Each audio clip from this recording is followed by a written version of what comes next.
This is Guadalajara, Mexico, but it could be anywhere. Like all big cities, what lies beneath its streets is a labyrinth of pipes, cables and tunnels. Out of sight and out of mind. Until the unthinkable happens. 206 citizens lose their lives. Now, using cutting-edge computer technology, we reveal exactly what went wrong. Disasters don't just happen, they're a chain of critical events. Unravel the fateful decisions in those final seconds from disaster.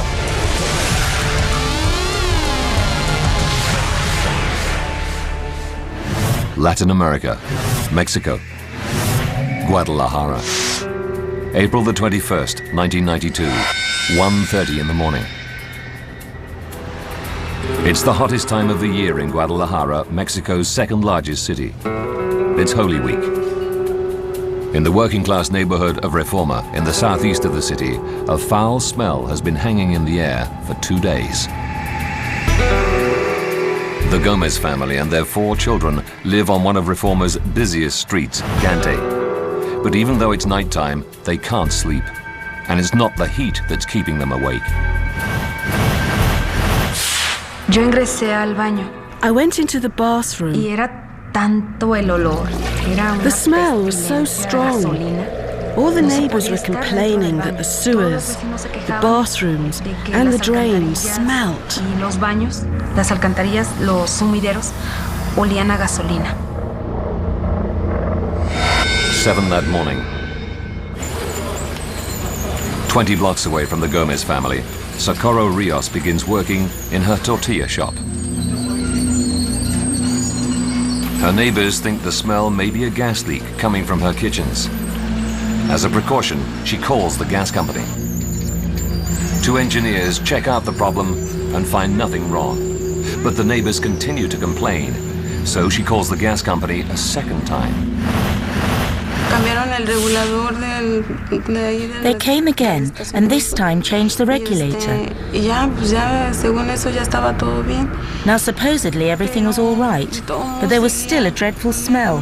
I didn't know what to do, so I just ignored it. 10 a.m. Now it's not just the smell. People report seeing gas plumes coming out of manhole covers.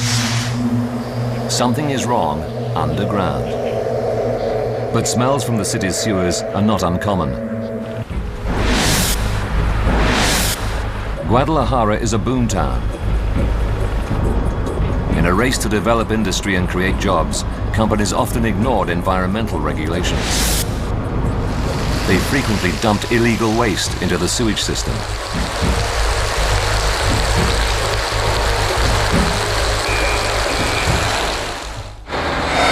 1 p.m. The smell is getting worse.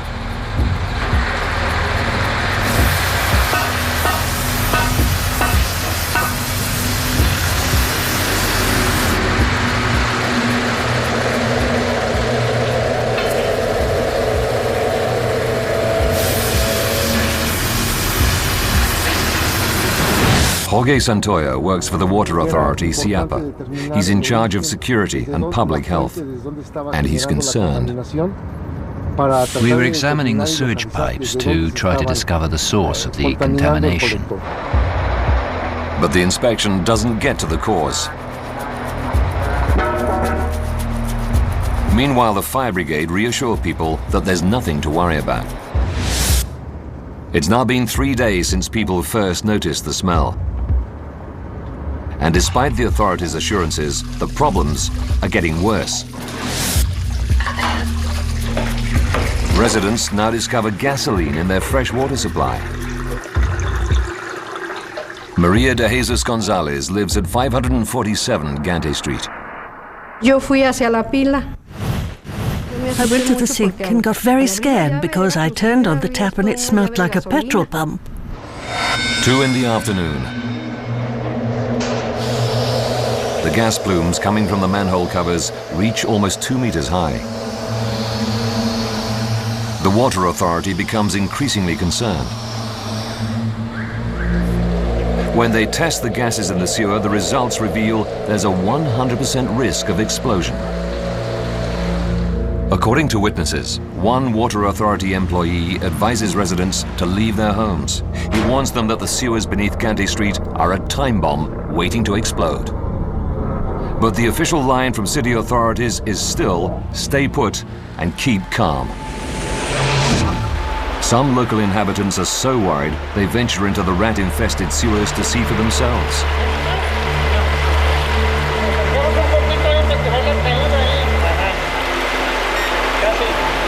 One of them is Sergio Gomez, an engineering student who works part-time in the family plumbing business.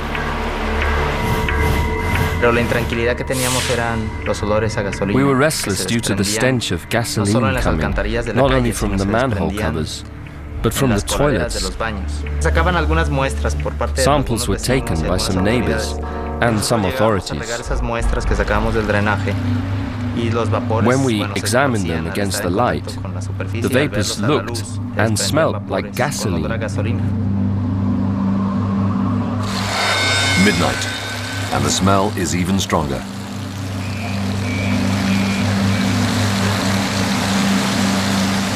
The water authority is now very worried. Engineers still can't discover the source of the smell. They fear an imminent explosion, and they pump large amounts of water into the sewer to dilute the gasoline. Maria de Jesus Gonzalez hears all the activity and goes outside to investigate.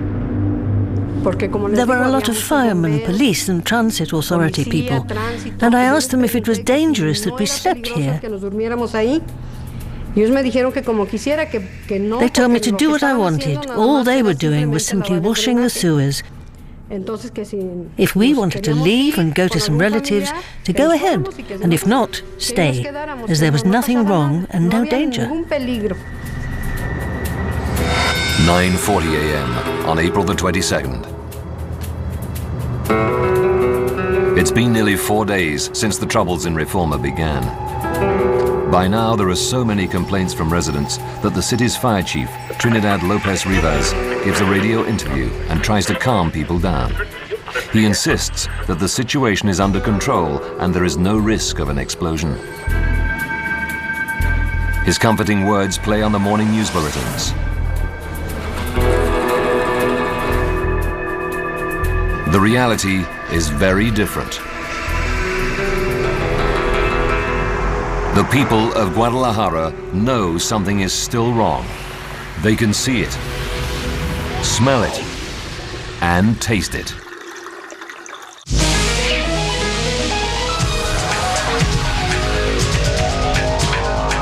Guadalajara, Mexico's second largest city. There's a dangerous buildup of explosive gas in the main sewer. For 4 days, people complain of the smell. They even report that gasoline is coming out of their bathroom taps. But despite their pleas, the city's fire chief Lopez Rivas insists there is nothing to worry about. Engineers from the water authority are trying desperately to locate the source of the contamination. Their meter reading shows the situation is critical. But even with this knowledge, Jorge Santoyo, who's in charge of security and public health, is powerless to order people to leave the area. The decision to evacuate was not ours to make. That should have been made by the firemen or the Civil Protection Agency, because they have the expertise to determine whether a situation is high risk or not. But no one is willing to give the order to evacuate. With nowhere else to turn, residents call a local radio station. Reporter Luis Fernando Loza rushes to the scene. He's shocked that no one is being told the truth. Claro que pudo haberse evitado. No one warned them. No municipal authority, no state authority took the responsibility of saying, we must get out of here. Nobody dared order an evacuation of this scale. This hadn't been done in the past, and there was a lack of knowledge about how to carry this out.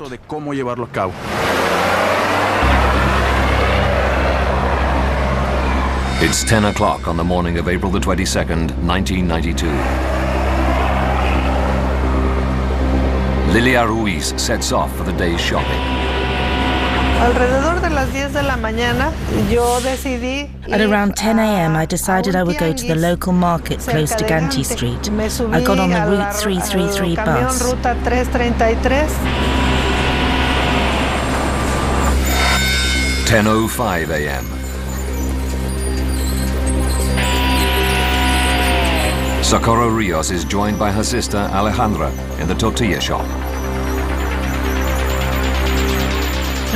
When my sister arrived, there were a lot of people there waiting for tortillas, so I asked my sister to bring me a bucket of water.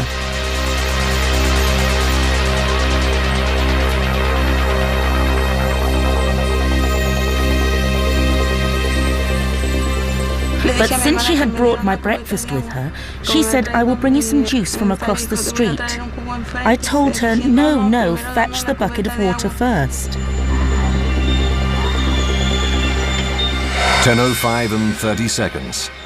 Instead of going onto the street to buy the juice, Alejandra goes in the opposite direction to the back of the shop. It saved her life.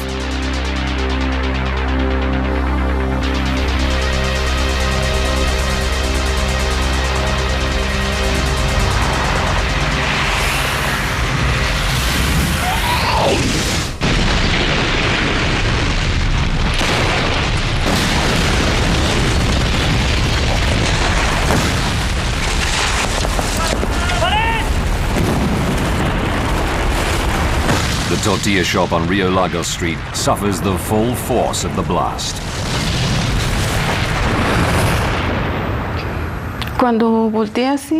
When I turned round, I saw a really bright light. I mean extremely bright. And a boom so loud that I was completely blind and deaf.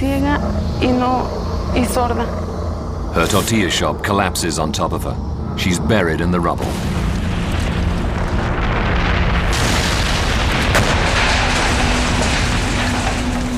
The blast tears underground along the sewer line. 3 blocks away, the 333 bus is picking its way through the congested streets.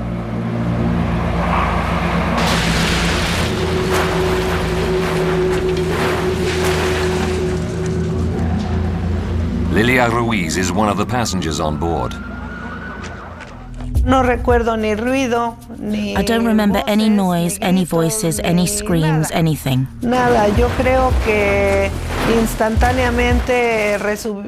I think that I had been instantly hit very hard.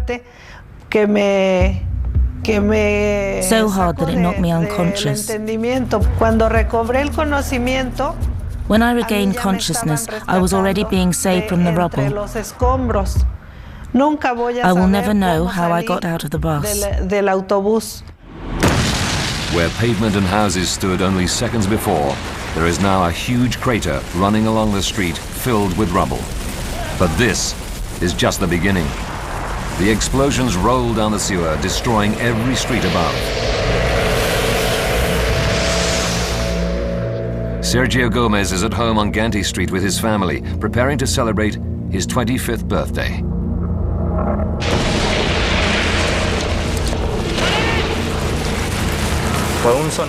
It was a muffled sound. It came from underground. It shook our house. Many cracks appeared in the wall, and the street became dark. I hugged my mother and dragged her under a door. I yelled to my sisters to get under a door frame. The house was shaking. There were many explosions, really strong. Things falling down, windows breaking.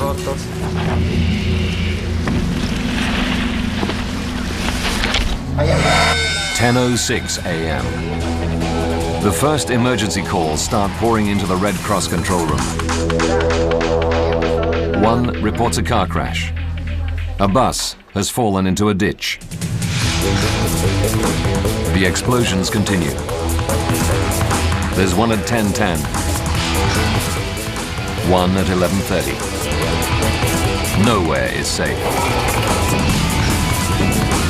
People have no idea where to run or where the next explosion will be. Maria de Jesus Gonzalez's home on Ganti Street is destroyed in an instant, trapping her in the debris. I felt the ground sinking from under me. And when I fell, a dead man fell sideways on top of me. And with his chin, he fractured my neck.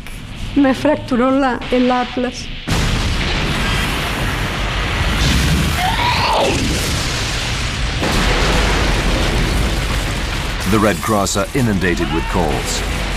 A house has completely disappeared. Manhole covers are flying off. Injured people need help fast. People are dying. Socorro Rios still lies buried in the rubble of the tortilla shop, not knowing if anyone will find her. I felt helpless because when I was in the middle of the rubble, I couldn't even breathe. I started to pray to God. I heard a voice that told me, "Don't worry about yourself, I'll always be with you." And that is when I lost consciousness. With so many roads blown up or blocked, the emergency services struggle to reach her and others injured by the blasts. They finally make it to the tortilla shop and begin to dig Socorro out of the rubble. I came to when they were taking me out. A taxi arrived and they took me and my sister to the medical center. It's now 10:20 a.m., 14 minutes after the first explosion, and more blasts rip into the city. Many of the explosions are bearing down on Ganti Street. Maria de Jesus Gonzalez is still trapped. She has a broken neck and can't move, but she can see what's going on around her. A small girl fell next to me, and then a paving slab smashed the right side of her chest. In that moment, she bled to death.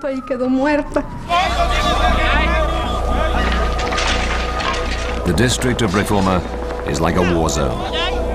For survivors like Sergio Gomez, the scene is beyond belief.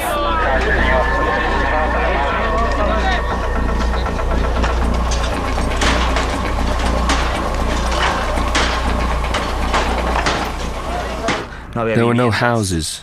There was debris everywhere.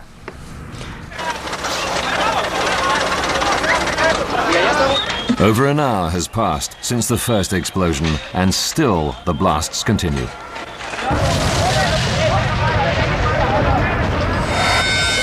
At 11:30, two simultaneous explosions destroy Rio Bravo Street and Rio Nilo Street. The scale of destruction is immense. There are already 100 dead. Many people are severely injured.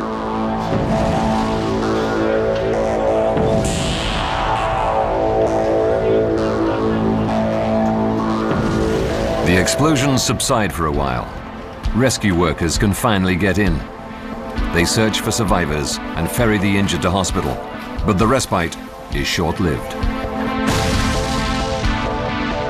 2:20 p.m.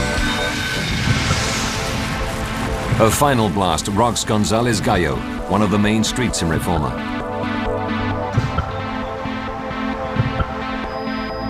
Satellite photos taken minutes afterwards reveal the scale of the catastrophe. The explosions have lasted for 4 hours and 14 minutes. The devastation runs 8 kilometers along Ganti Street, Rio Bravo, Rio Nilo, and all the way down to González Gallo. If this were New York City, it would be like an explosion had ripped out Broadway from Wall Street to Times Square. Jose Hernandez Clare is a news photographer. He borrows a motorbike and finds a way through the devastated streets to capture these amazing images. It seemed like a war zone. It had a great impact on me to arrive and see the level of destruction. It took me a few minutes to be able to react and go into action and take pictures.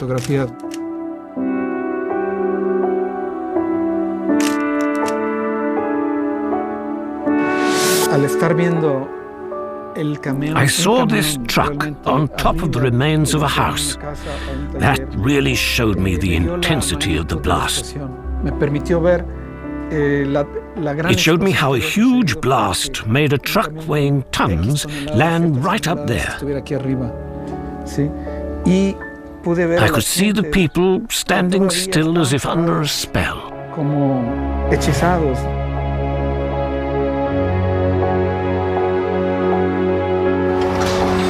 5:11 p.m. The Red Cross reports now say that as many as 170 people are confirmed dead, and at least 500 are known to be injured.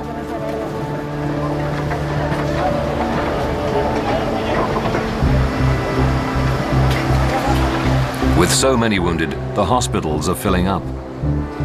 Sporting arenas are turned into makeshift emergency shelters.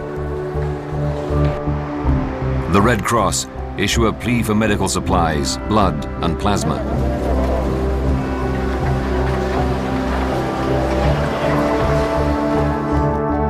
One sports stadium is turned into a giant morgue. They line up 146 bodies.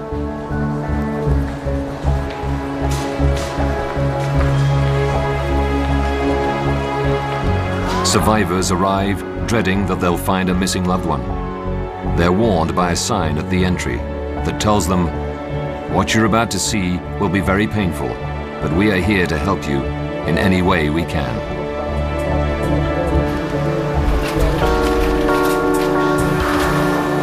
Hundreds of people are still missing.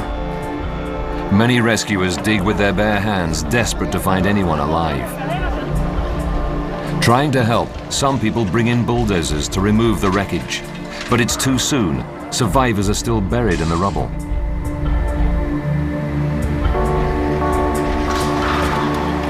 In a daring act of bravery, Sergio Gomez and his friends lie down in front of the bulldozers to stop them. It didn't take long for the heavy machinery to arrive. They started to run bulldozers. They accelerated and moved, but we wouldn't move. Finally, instructions were sent. The authorities arrived, and then they stopped the machinery. At 10 that evening, the President of Mexico, Carlos Salinas, arrives in the disaster area. It takes him until dawn to walk through the devastated streets. He's stunned by the enormity of what he sees. Over 15,000 people are homeless, 1,440 injured, and 206 dead.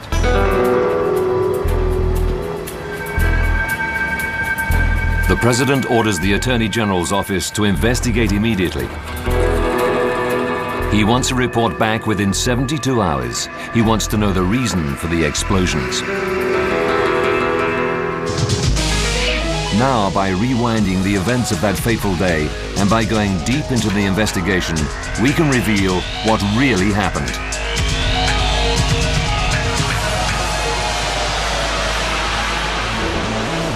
State-of-the-art computer graphics will take you where no camera can go, into the heart of the disaster zone. Guadalajara sits in a major earthquake zone. At the moment of the first explosion, scientists watching seismic monitors see them hit 3.3 on the Richter scale. This is the equivalent of over 13 tons of TNT exploding in one go. Could an earthquake with an epicenter over the district of Reforma have caused the tragedy? The devastated area looks like the aftermath of an earthquake, but the investigation teams study the damage. They quickly realize it runs in a continuous line following the path of the streets.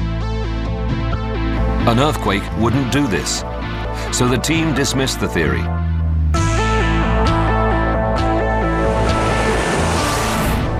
Instead, they turn their attention to the underground tunnels that lie beneath Reforma. They make an extraordinary discovery.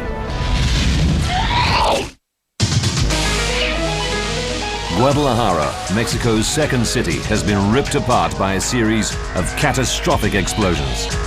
There's something in the water.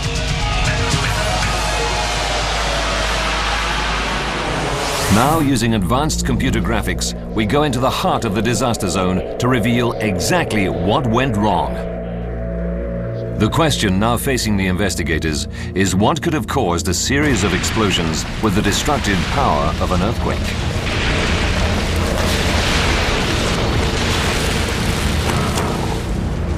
The line of destruction follows the main underground sewer.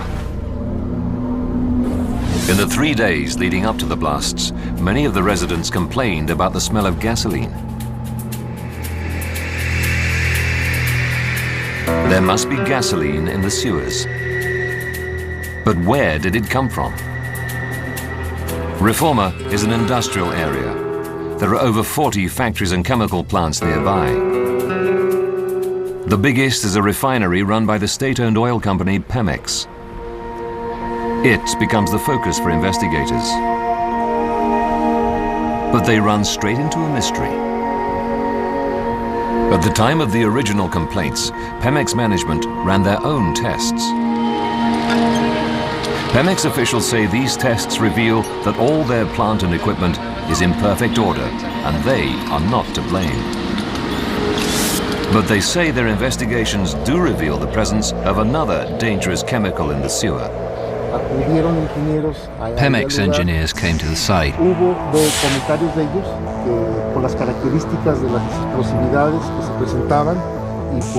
They commented, because of the characteristics of the explosions and the type of vapors that were found in the inspection holes, that this could be caused by a gas called hexane used in the cooking oil industry. Hexane has many of the properties of gasoline, including a similar smell. Most importantly, it's an extremely flammable liquid that gives off a highly explosive vapor. And it has a very low flash point, only -22 degrees centigrade. Hexane is used to extract oil from seeds and vegetables to make cooking oil. Scott Steedman is a civil engineer specializing in disasters. Hexane is a strong irritant, which means it causes lightheadedness, and its fumes are very toxic. It's also extremely flammable, and it's perhaps one of the last things you'd want in a sewer system. Pemex officials then release a statement saying that a local cooking oil factory is responsible for releasing hexane gas underground.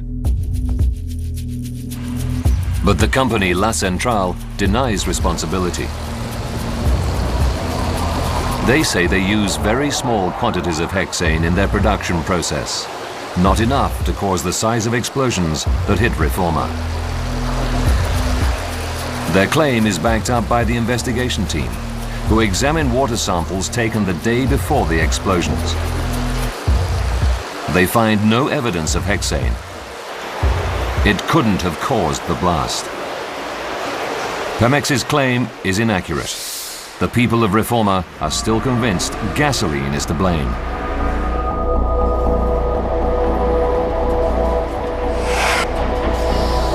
They know this is not the first explosion in the area, and there have been similar explosions in this very area in recent years. One was in 1983, the other in 1991, only a year before the disaster of April the 22nd. Both were powerful enough to blow off manhole covers, and both were found to be caused by gasoline.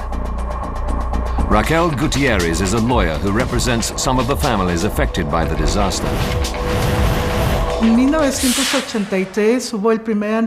The first incident took place in 1983 near Independencia.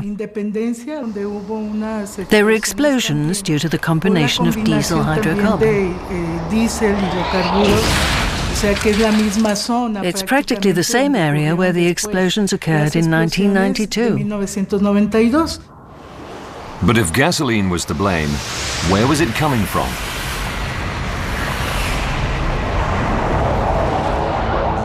Surprisingly, Guadalajara sits on top of a major gasoline distribution pipeline.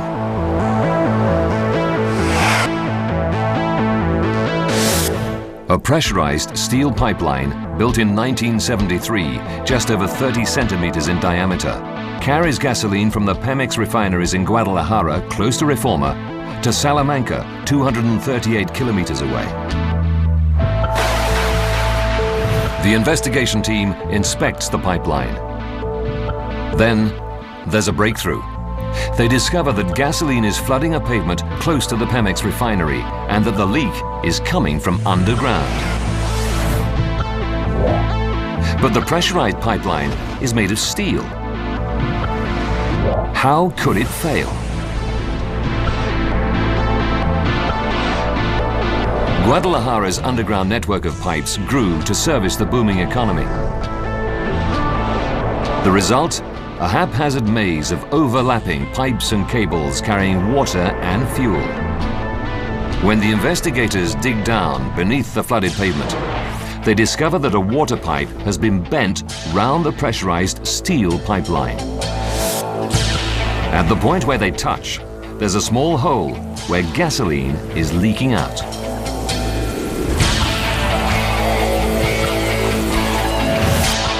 But how can the water pipe pierce the much tougher steel-reinforced gasoline pipeline?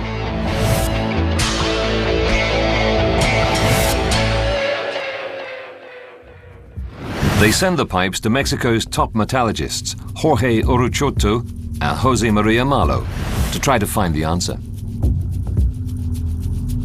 The way it was resting, the bigger hole on the water pipeline coincides with the hole.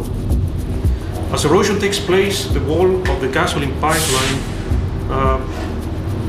decreases and a leak of gasoline takes place. The metallurgists report that it's the different metal composition of the pipes that leads to their corrosion. Different metals have different chemical compositions, and when they touch each other, certain metals, when touching other metals, can cause a chemical reaction to occur, and that can lead to corrosion of one or both of the metals. The water pipeline is made of iron coated in zinc. The gasoline pipe is steel. Together in wet ground, these metals destroy one another.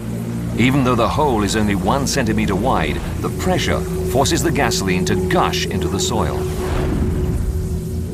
It's estimated that 600,000 liters of highly explosive gasoline leaked into the soil. That's about 18 petrol tankers, a huge amount of fuel.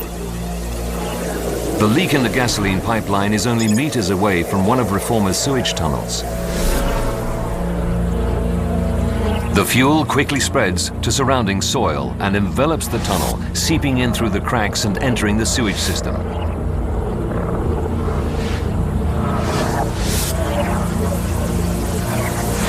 But as if a contaminated sewer weren't bad enough, the leak seeps into the surrounding water pipes and enters Reforma's drinking water supply.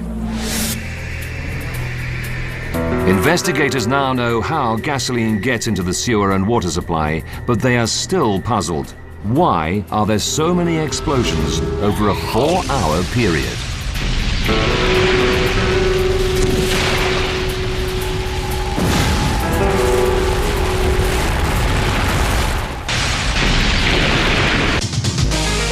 A series of massive explosions devastates the Mexican city of Guadalajara. Investigators now know that a broken gasoline pipe is to blame.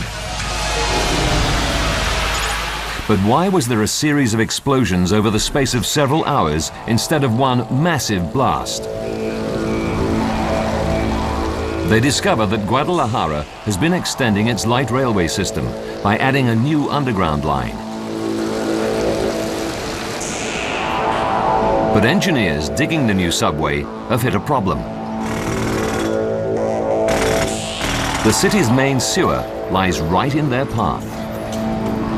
Construction of a new metro line meant that they had to divert the main sewer down and then up again, forming a U-bend under the metro line. Investigators then work out that the pattern of explosions spreads south from where the sewer is diverted around the subway tunnel.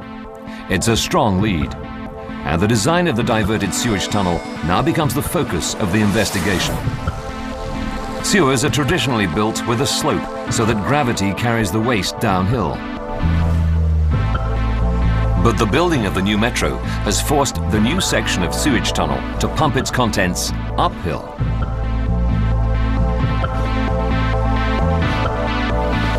The pumps are designed only to drive liquid sewage. The dangerous gasoline fumes build up and remain.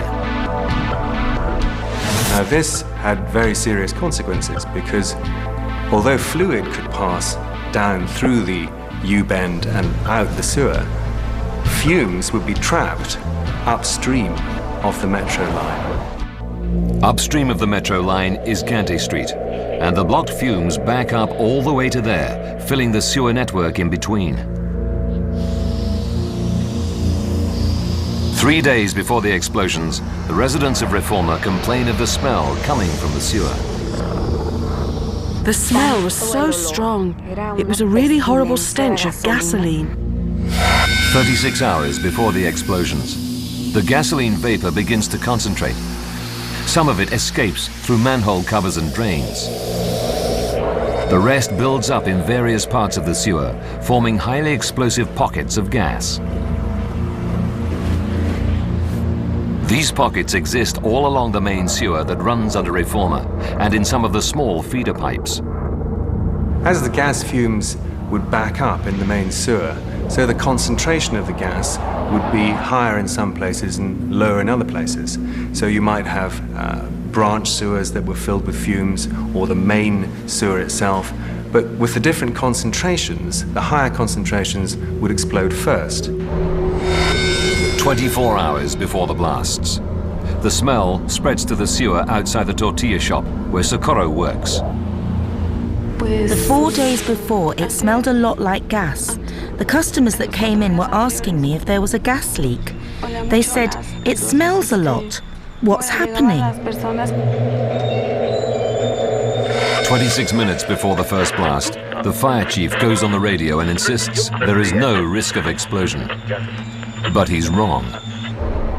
The consequences of the leaked fuel in the sewage pipe and the buildup of gas are inevitable. It's now just a question of time. 10:06 a.m. The first explosion occurs 675 meters from where the sewer is diverted around the new subway line. It destroys 20th of November Street and the top of Gante Street. 10:10, a second massive explosion destroys much of Violeta Street. 2 blasts at 11:30 devastate Rio Bravo and Rio Nilo. Then at 2:20 p.m., the sewer that crosses under González Gallo explodes. The chain of critical events is complete, but there is one big question that remains. The gasoline had been leaking for months, so why did the disaster strike on April the 22nd? To answer the question, investigators have to go back to the days leading up to the blasts.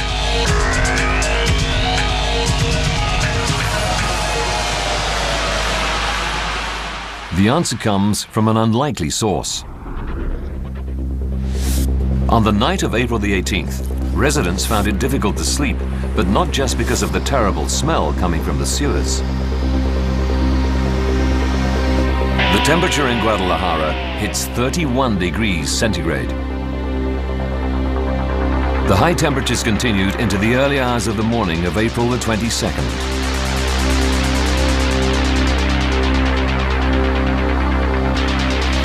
As the heat permeates down into the drains, it makes the gasoline fumes rise in greater volume to the streets above. And they are now at flashpoint. All it needs now is a spark. Ironically, attempts by the Water Authority to investigate the smell may have triggered the blasts. On that day, gangs are at work across the city, lifting manhole covers to release fumes from the sewer. Metal struck by metal can cause a spark. Perhaps a workman jamming a crowbar into a manhole cover or dropping a cover back into a hole created that fatal spark.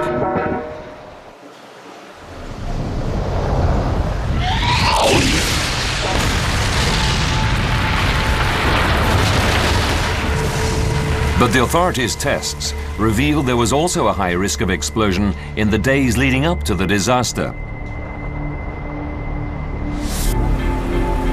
So why didn't they order the evacuation of Reforma and save hundreds of lives? A catastrophic sewer explosion has devastated Guadalajara, a city of over 3 million. The official death toll is 206 people, but could those deaths have been avoided? Tests by the Water Authority on the days leading up to the disaster revealed there was a 100% chance of an explosion. So why didn't somebody in authority order the area to be evacuated? The Attorney General's investigation results in 9 people being arrested following the explosions. They are the city's mayor, Enrique Dao Flores, 4 Pemex officials, 3 Water Authority employees, and a government official. They spent 8 months in custody, but their case never comes to trial. All were released without charge, and the inquiry into the tragedy closed without anyone being found guilty of responsibility for the disaster. It's shameful to see how an event of this nature that shouldn't have surprised the authorities took them by surprise. They never thought they'd have a disaster of the magnitude of April the 22nd. A mass evacuation could have saved the people of Guadalajara. But neither the police, the fire brigade, nor anybody else in charge was prepared to make that decision.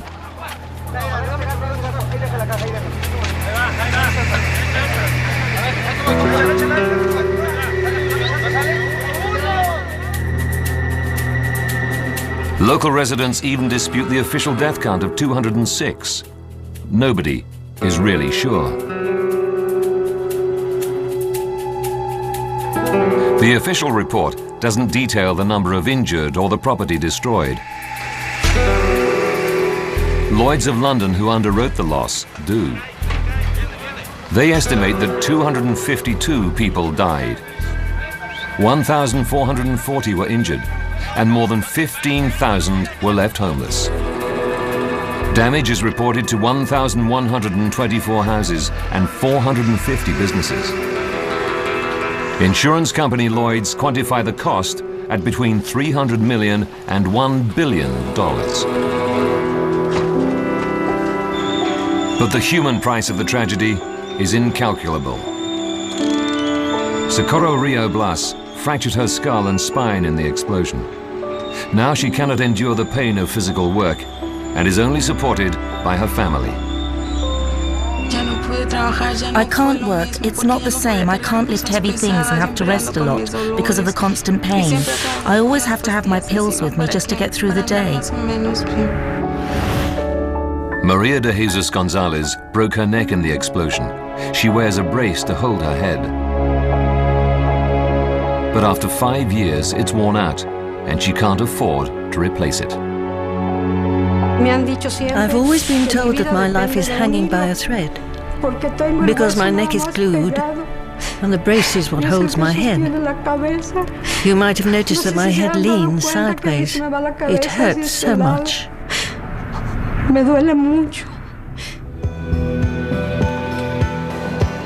Lilia Ruiz lost her left leg.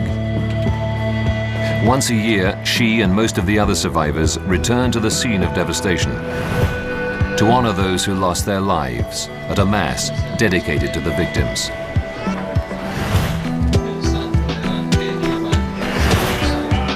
The owner of this former house on Gante Street lost 5 members of his family. He's made a vow that he'll never rebuild it. The site will stand as it is, a permanent memorial to the victims.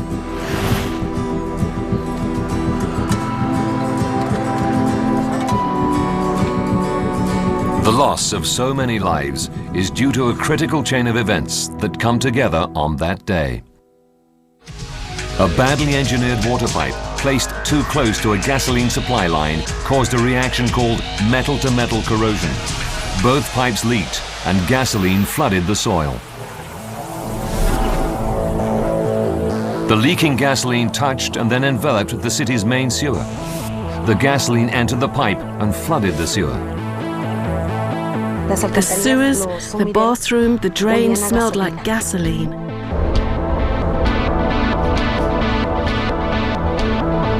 The gasoline fumes built up, but they were blocked by an uphill section of the sewer, redesigned to accommodate a new subway. The fumes had nowhere to escape but through manholes and household drains. All the smells that day caused headaches and nausea. It caused vomiting because it was such a strong smell. The high temperatures created a hothouse for volatile gases. A spark ignited the trapped fumes, triggering the first blast. It was a muffled sound, and it came from underground. It shook our house. Many cracks appeared in the walls, and the street became dark.